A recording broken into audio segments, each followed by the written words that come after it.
dokter sempat bilang ya, papa kamu masih bisa hidup 3 minggu kalau nggak dicuci darahnya. Ternyata 4 hari, cuman keteklukan 3 kali ya gitu. Kayak gini 3 kali terus pergi. Aku pencet suster kan, suster dokter datang. Merasa kehilangan banget ya, karena dia perhatian banget sama saya. Bilang gini, ya Allah, bapak saya ini nggak ada talian darah sama saya, kenapa harus segini saya sedihnya gitu, segini saya harus inget dia. Saya kalau bangun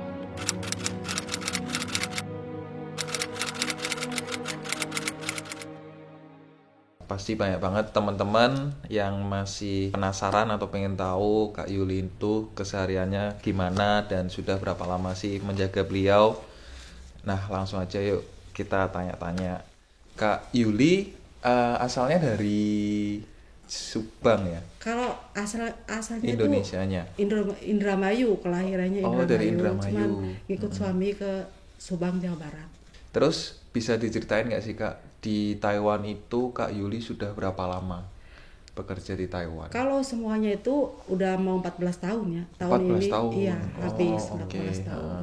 Tapi kalau jaga beliau ini dari 2014. Sebenarnya dia baik banget ya menurut saya. Karena saya tuh bebas banget di sini, mau sholat, mau puasa. Bahkan kalau bulan puasa nih, aku kan puasa. Sahur ini dia loh yang bangunin saya. Iya, sumpah. Karena saya pesan, papa kalau jam 3:30 bangunin saya ya. Aku mau tidur sebentar, takutnya kelabasan. Ya udah, Yuli kamu bangun, nanti besok kamu puasa. Gitu. Malah dia yang bangun. Iya, malah dia yang bangunin saya loh. Dia baik karena dia nggak mau saya kan kamu itcentian meo cefan meo huswe pani fusufu kayak gitu, takutnya katanya gitu. Jadi kamu harus makan, harus minum vitamin gini gitu. Perhatian ya, iya perhatian banget. Aku tuh kalau ingetnya dia gini, setiap makan habis selesai yang ditanyakan ini gimana, Yuli li jia upa bo, li biasa jia bo pao, pasti bilang kayak gitu. Itu artinya apa Kak? Ya katanya, Yuli kamu kenyang nggak? Kamu harus makan yang kenyang ya, nggak boleh kamu nggak makan kenyang gitu. Aku tuh sedih kalau inget itu. Kan kemarin tuh sempet viral kan Kak, kakaknya tuh di mana-mana di media sosial tuh ada kan. Nah ada perbedaan nggak sih dari teman-teman atau keluarga atau teman-teman terdekat setelah mengetahui kakak tuh viral gitu? Banyak sih yang ngirimin. Sebenarnya saya itu waktu itu masih di Guisan, masih ngawal jenazah majikan saya. Udah masuk tuh, teh ini kamu ya, bener ya? Aku sih nggak paham karena mungkin orang Taiwan langsung keluar apa gimana nggak ngerti ya. Cuman kok langsung tahu semuanya gitu. Tapi sebenarnya majikan saya ini yang masalah duit itu dari dulu udah sepakat udah bilang sama saya, pokoknya kamu pulang, apa aku di sini, apa aku pergi, itu uang buat kamu.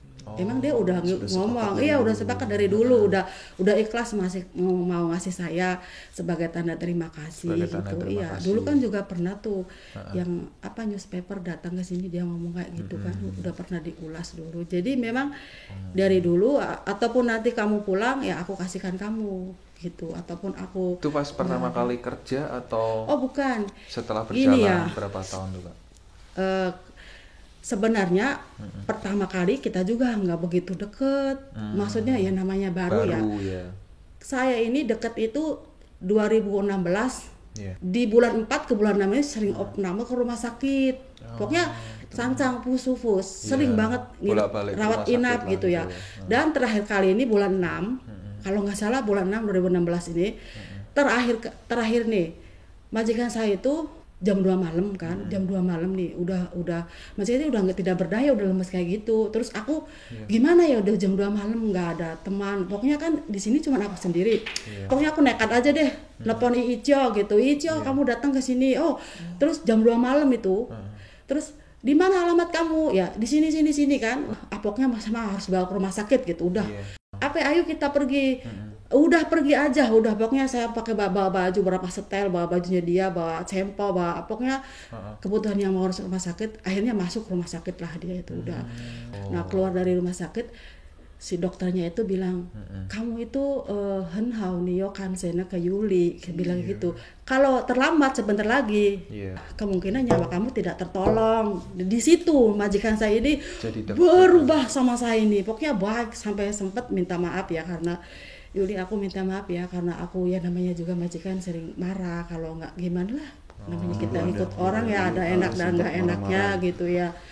Ya akhirnya dari situ ini kita itu deket, aku juga nggak tahu kok ngeliat, jadi kasihan loh, kasihan ngeliat papa ini karena ya di samping juga nggak ada keluarganya, cuma dia sendiri gitu. Jadi ya kamu ini jadi anak saya ya, kamu manggil saya papa, ya udah. Dari sini saya ini dari 2016 ini deket banget, deket. Terus kan dia juga menurun gitu. Di 2016 sampai kemarin itu udah nggak pernah masuk rumah sakit kok.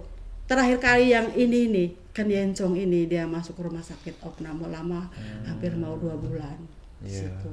Terus kalau untuk saudara beliau sendiri, apakah ada kunjungan rutin nggak? Sebulan sekali main ke sini gitu? Oh, aku nggak tahu ya kalau itu, cuman waktu di rumah sakit kan kalau orang sini kan wajib ada keluarganya, kayak mau operasi, kayak mau minta kamar VIP itu kan harus ada tanda tangan. Dan itu Kak Yuli yang ini ya? Nggak bisa, aku itu temannya dia, teman baiknya dia. Iya ada yang sering kadang pembayaran apa gitu. Sebenarnya kalau masalah mengambil obat ini, bayar ini itu aku udah bisa ya. Karena kan ibaratnya mandiri ya. Mau tidak mau saya harus Pak.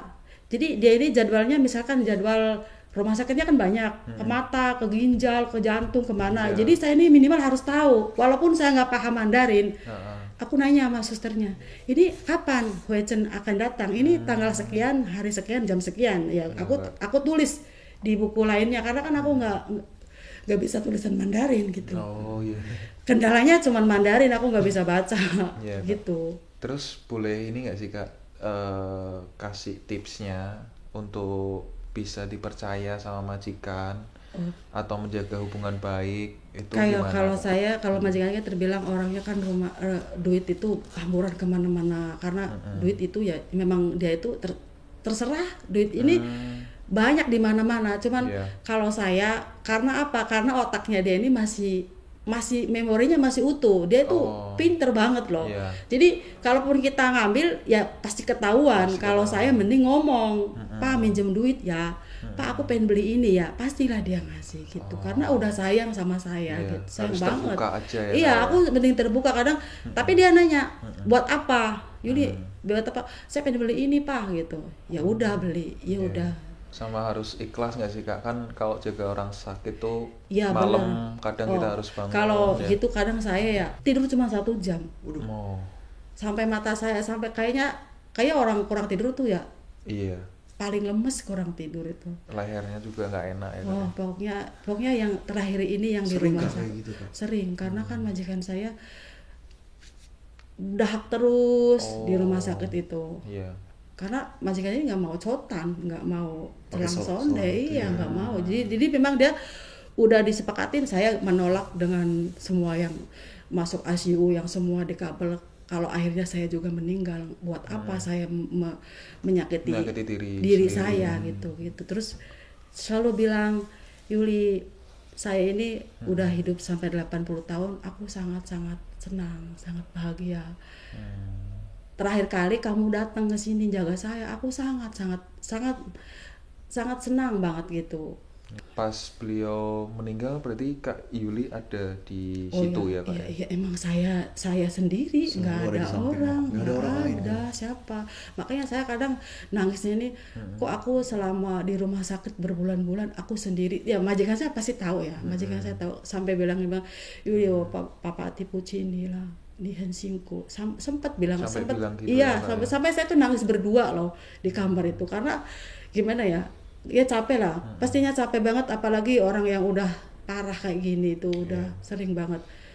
Nah dimasukin ke Anming Pimpang itu dokter sempat bilang ya, papa kamu masih bisa hidup 3 minggu kalau nggak dicuci darahnya. Aku kan masih ada waktu gitu.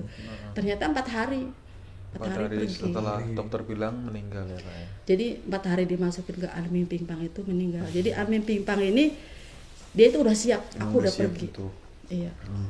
Pergi. Dia bilang minta maaf Yuli. IPC wopo pohe wang nih. Seumur hidup saya nggak akan mengenang kebaikan kamu. Ya pokoknya kita itu udah kayak bapak ya, dan terakhir kali itu malam itu selalu senyum.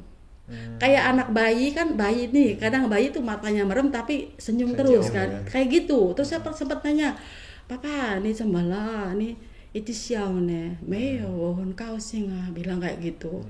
Terus masih siang jam 12 itu masih saya kasih susu, padahal masih minum susu, jadi masih kayak biasa. Nah di jam 3 kan, nah, aku tuh balik badan karena kan kalau minimal lah kalau setengah jam aku harus balikin badan biarkan ininya nggak ini. Tuh udah dibalik badan itu udah kok beda majikan saya ini. Dia masih megangin tangan saya terus gitu. Terus aku tuh kagetnya itu cuman keteklukan 3 kali ya kayak gini 3 kali terus pergi. Udah. Terakhir kali itu, wah aku kan bingung ini. Wah, ini kenapa ini? Terus aku pencet suster kan. Suster dokter datang.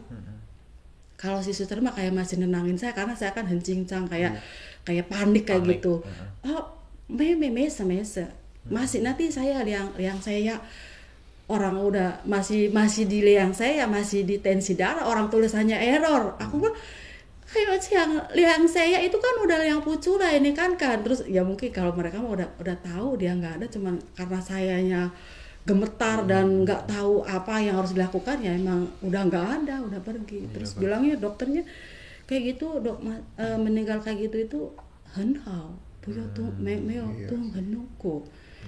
Ini kan cuman kayak gitu dia pergi itu centahan hawan karena kan saya tuh sering menangani orang kayak gini, lihat yang kayak gini tuh paling bener paling bagus pergi begitu katanya gitu. Udah nggak ada, udah pergi ya sedih ya. Kayak orang gimana saya nangis kayak biasa bareng soalnya. Sempat saya gantiin baju, pakein kaos kaki, pakein sepatu gitu. Jadi nunggu di ruangan futang, ada ruangan yang itu jenazah. Ya aku berdua nunggu kerabat, nunggu saudaranya datang. Aku berdua kayak nangis terus saya itu di situ. Ya gimana, merasa kehilangan banget ya. Karena dia perhatian banget sama saya. Sudah hubungannya sudah seperti bapak kadang sama saya anak. Bilang gini, ya Allah, bapak saya ini nggak ada talian darah sama saya, kenapa harus segini saya sedihnya gitu, segini saya harus inget dia. Saya kalau bangun tidurnya jam 2 ini ya di sini kan sendirian, aku pasti bangun, lihat sofa dia itu kan kalau malam itu dia lihat TV kayak gitu. Terus ke WC bolak-balik, jadi itu waktunya saya bekerja malam ini. Keluar masuk ke WC karena kan masih bisa jalan ya dulu sebelum di rumah sakit masih dituntun gitu. Jadi aku nggak mau dia sendirian ke WC walaupun bilang Yuli kamu tidur nggak apa-apa sendiri, nggak mau karena ini mata sebelah ini udah nggak bisa ngelihat, mata satu itu 0,6 jadi minim banget penglihatan dia itu. Jadi saya takut dia jatuh kan ya saya juga harus bertanggung jawab ya, minimal ya saya harus pergi nungguin dia bolak-balik gitu. Terus ini planningnya Kak Yuli habis ini mau pulang Indonesia atau masih pengen kerja di Taiwan atau gimana? Ya kalau saya kan mau nggak mau ya harus pulang, udah nggak ada yang dijaga ya. Maksudnya kan udah habis finish masa juga saya. Sudah 14 tahun ya Kak? Iya mau 14 tahun juga kan, walaupun katanya ada kan perpanjang katanya. Tapi ya pengen pulang sih. Udah ada pandangan mungkin Kak mau bikin usaha atau jadi ibu rumah tangga aja? Iya. Gimana ya, saya sih cenderung pengen ngurusin anak ya karena anak saya tuh ditinggal dari kecil. Kemungkinan dari umur berapa bulan gitu. Jadi kayaknya saya ini nggak merasakan jadi seorang ibu ngurusin anak gitu.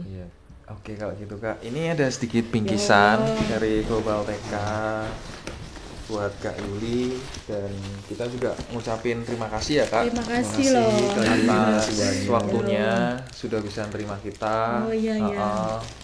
Saya pikir saya tadinya waduh mau nggak ya, berkenan nggak ya Kak Yuli kalau misalkan diajak ngobrol-ngobrol, tapi ternyata ramah banget Kak Yuli. Terus yang kedua juga kita ngucapin terima kasih udah diberi kepercayaan buat kakaknya memilih jasa Global TK. Dan buat teman-teman yang bisa kita petik, kalau misalkan kita bekerja di Taiwan, yang pertama kita harus terbuka kita harus sering komunikasi ke majikan, dan yang kedua itu mungkin ikhlas ya. Jadi jangan ngeluh, apapun itu yang sudah jadi tanggung jawab kita harus laksanakan. Mungkin sekian dulu dari saya Benny dan Kak Yuli. Sekali lagi terima kasih. Assalamualaikum warahmatullahi wabarakatuh. Terima kasih banyak.